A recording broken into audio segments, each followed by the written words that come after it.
Quando o inverno chegar. Pois haverá tempo em que não suportarão a sã doutrina.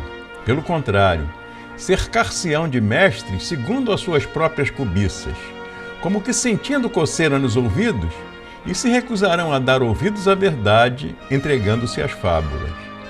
Tu, porém, sê sóbrio em todas as coisas, suporta as aflições, faz o trabalho de um evangelista e cumpre cabalmente o teu ministério. Quanto a mim, estou sendo já oferecido por libação, e o tempo da minha partida é chegada. Combati o bom combate, completei a carreira, guardei a fé. 2 Timóteo 4, versículos de 3 a 7. Este talvez seja o último escrito do apóstolo Paulo. Com essas palavras, parece que dá por encerrado o seu ministério ativo. Uma página de desânimo, escrita pela mão de quem, antes da invenção do rádio, levou o alento do Evangelho para mais pessoas e com mais eficiência do que qualquer outro na história. Paulo chegou ao estágio da vida que Moisés, no seu único salmo, assim descreve: os dias da nossa vida sobem a 70 anos, ou, em havendo vigor, a 80.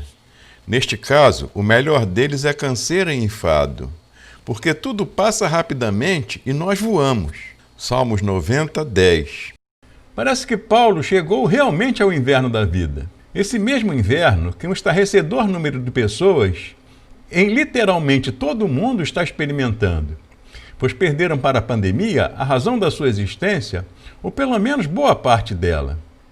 Estaria Paulo escrevendo e a nossa realidade subscrevendo um epitáfio comum, como se a morte estivesse prestes e os dias que restam são apenas uma longa e interminável espera? Teria o apóstolo reservado algum alento que, atravessando guerras, catástrofes e pandemias, chega até nós hoje como uma retomada de ar, para quem já se via afogado?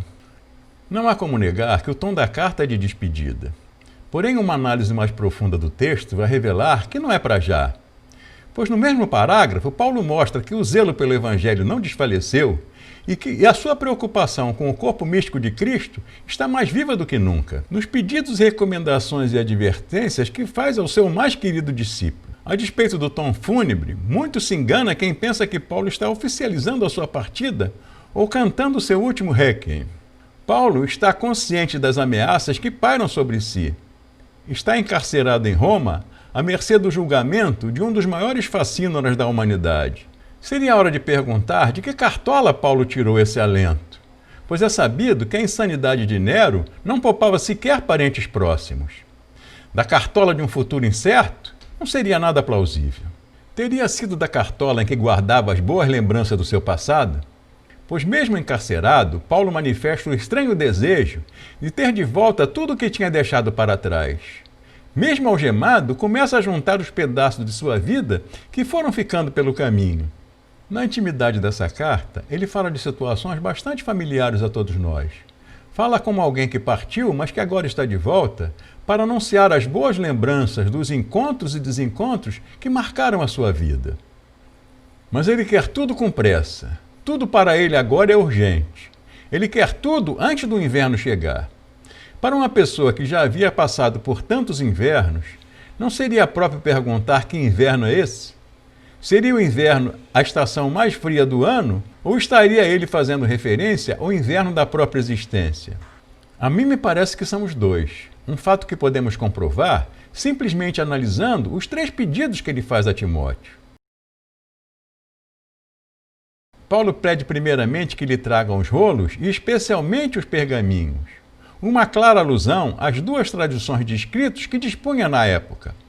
Os rolos que representavam o Antigo Testamento e os novos escritos sobre a vida e ministério de Jesus, inclusive os seus.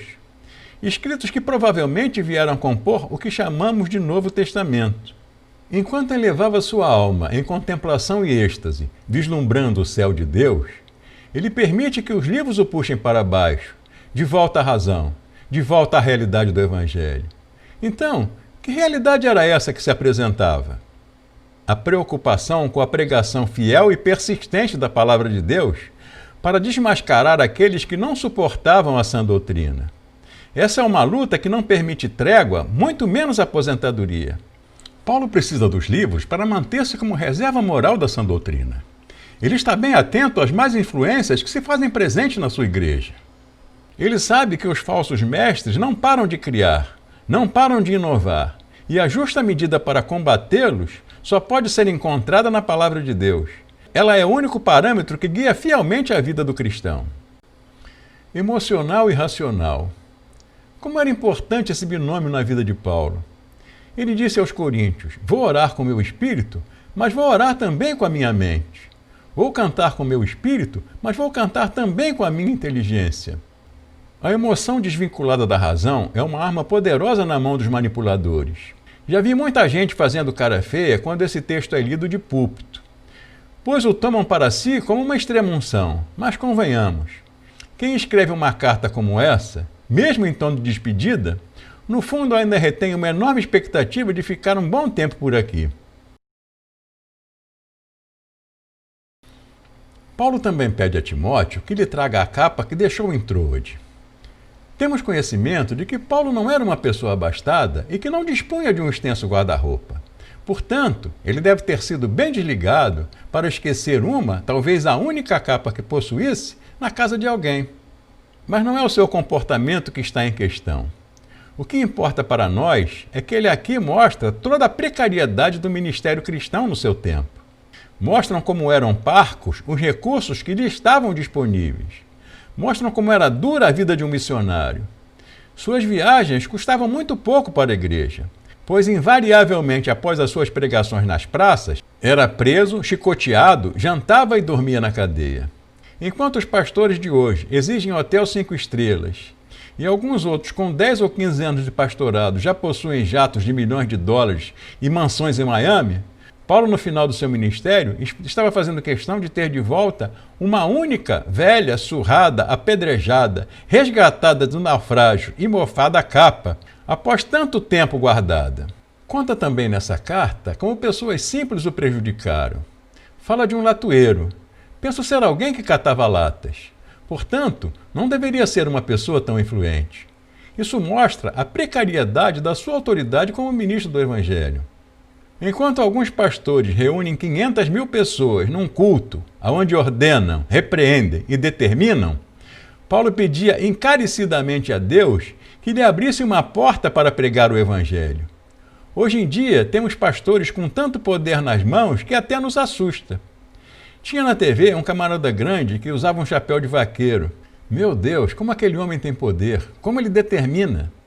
E as suas igrejas, então, como são poderosas? Não são simplesmente igreja presbiteriana, metodista ou batista. São igrejas mundiais, igrejas universais, igrejas galácticas. Deixando de lado essas figurinhas carimbadas, voltemos a Paulo. Por que será que ele queria tanto aquela capa de volta? A capa tem que ter um significado maior. E aqui parece que ela representa aconchego e proteção. Proteção contra o inverno rigoroso da região. Contudo, a necessidade dessa capa pode ser entendida também como uma volta ao lar, a um lugar de tranquilidade, a um passado de aconchego e a uma situação de conforto que já havia experimentado outrora. Do ato de cobrir com a capa, surgiu a palavra capela. A capela de São Martinho é a relíquia mais sagrada dos reis francos. Seus guardiões são os capelani. Esta palavra deu origem à palavra capelão. Quando São Martinho colocou sua capa sobre um necessitado com frio, inaugurou assim a primeira capela que se tem notícia. Essa é a ideia da capa, algo que fica por cima, que dá cobertura e proteção. Era essa proteção que Paulo precisava depois de ter vivido uma vida de riscos, de confrontos, perigos e desafios. Mas agora ele não quer mais enfrentamento, ele precisa de capa, não de confronto, mas de conforto, não de riscos, mas de aconchego. Paulo aqui fala da necessidade de se ter uma referência, um porto seguro, algo que mesmo nos invernos da vida, nas adversidades e desenganos, lhe passe segurança e lhe traga, sobretudo, boas lembranças. Esse era o lado sentimental de Paulo que havia ficado ofuscado enquanto ele combatia o bom combate. Eram as paixões semi-sepultadas no período do seu ministério ativo. Eram as emoções que ficaram reprimidas em nome de algo maior, mais importante e mais urgente. Mas agora não, manda para cá que eu as quero de volta. Eu quero a capa. E quem é que não quer uma capa depois de uma batalha ferrenha? Tem uns versos na música da Marisa Monte que expressam bem a necessidade de se apegar à vida através das emoções e de boas lembranças. Isso me acalma, me acolhe a alma, isso me ajuda a viver. Mas Paulo pede ainda uma última coisa. Ele pede a Timóteo que lhe traga Marcos. Aquele mesmo João Marcos com quem teve problemas na sua segunda viagem missionária. A discussão entre eles foi tão acalorada que os dois se separaram. Barnabé foi com Marcos e Paulo levou Silas. Esse apóstolo era mesmo complicado. Os Atos dos Apóstolos nos mostram que muita coisa que Jesus aturou, Paulo não aturaria. Principalmente aquelas pessoas que chegavam para Jesus para pedir as coisas básicas, que dependiam exclusivamente delas. Se fossem pedir a Paulo a mesma coisa, ele diria na cara delas: vai trabalhar, vagabundo. Paulo também era implacável contra certos adversários. Quanto ao tal latueiro que lhe fez mal, ele disse: pode deixar que Deus vai cuidar bem dele. Mas é certo também que ele tinha a capacidade de voltar atrás, de reconhecer o verdadeiro valor das pessoas e admitir que elas podiam mudar. Simplesmente querer de volta João Marcos mostra a sua necessidade de ter os amigos novamente com ele. Tanto os amigos que colaboraram, quanto os amigos que criaram obstáculos. Tanto os amigos que o confrontaram, quanto aqueles que o apoiaram. Tanto os amigos de sempre, quanto os amigos que foram ficando pelo caminho. Da necessidade de ter amigos no inverno da vida, nem mesmo Jesus escapou. Quando sentiu que o seu fim era iminente, Jesus chegou para as pessoas que o acompanhavam e disse: já não os chamo servos, porque o servo não sabe o que o seu senhor faz. Em vez disso, eu os tenho chamado amigos, porque tudo que eu vi de meu Pai, eu lhes tornei conhecido. João 15:15. Paulo parece insinuar essas mesmas palavras. Eu agora não sou mais o apóstolo Paulo. Timóteo e Marcos não são mais meus discípulos, agora são meus amigos. Sem a presença deles na minha vida, de que valem a capa, os rolos e o pergaminho? Eu vou apenas falar e ficar sozinho. Em Mateus 18:18, Jesus confere ao seguidor do Evangelho um poder que religião alguma pode assimilar com suas doutrinas ou mesmo permitir que se faça uso dele na prática. O que vocês ligarem na terra será ligado no céu, e o que vocês desligarem na terra será desligado no céu. Com estas palavras, Jesus declara que o que é importante para os que são guiados pelo Espírito importa muito para Deus. Que o Evangelho os permite fazer com que pessoas e coisas que valorizam aqui na terra possam ser colocadas sem reserva alguma na presença do seu Pai. Quer dizer também que o Evangelho é relacionamento e que nada tem a ver com a coletânea de preceitos morais, amuletos gospel e mantras repetitivos que as religiões insistem em nos impor. Não foi sem essa certeza que Paulo foi resgatar para si as palavras mais instigadoras do profeta Jeremias no texto sagrado. Quero trazer à memória o que me pode dar esperança. Ele ousou colocar como anteparo entre ele e as dores dilacerantes da perda e da despedida tudo o que ainda tinha significado. Não sei se Sá Rodrigues tinha em mente esse trecho da carta de Paulo quando compôs Casa no Campo. Mas as semelhanças são muito óbvias para não serem percebidas. Eu quero uma casa no campo, no tamanho ideal, pau a pique e sapê, onde eu possa plantar meus amigos, meus discos e livros, e nada mais.